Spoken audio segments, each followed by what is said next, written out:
10 शास्त्रशुद्ध शेतीच्या पद्धती ज्या गव्हाचं उत्पादन आणि नफा दुप्पट करतील.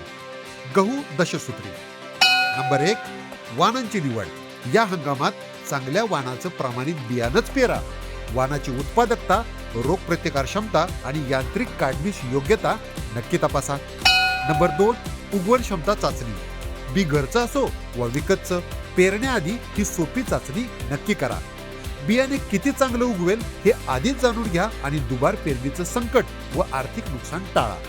नंबर 3 बीज प्रक्रिया.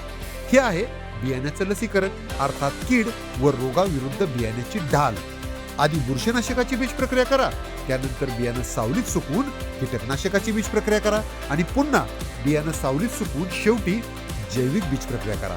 संपूर्ण प्रक्रिया पूर्ण झाल्यावर 4 तासाच्या आत पेरणी करा. नंबर 4 योग्य अंतर. पेरणी करताना 2 ओळीत योग्य अंतर ठेवा, ज्यामुळे पिकाला हवा व सूर्यप्रकाश व्यवस्थित मिळतो आणि गव्हाचं उत्पादन वाढण्यास मदत होते. Number 5 basal dose. पिकांची परिपूर्ण वाढ होण्यासाठी पेरणी करतानाच स्क्रीनवर दाखवल्याप्रमाणे बेसल डोस नक्की द्या.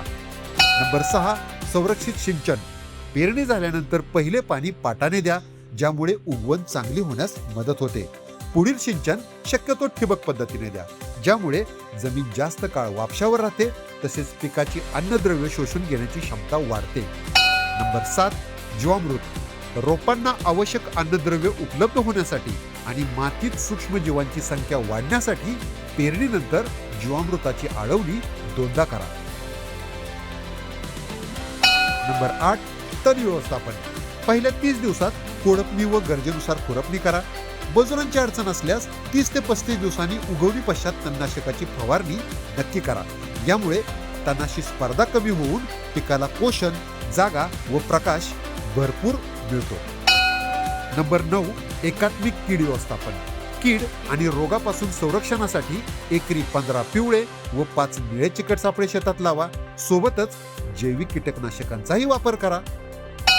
नंबर 10 कंबाईन हार्वेस्टरचा वापर, ज्यामुळे कमी खर्चात कापणी व मळणी एकाच वेळी होते.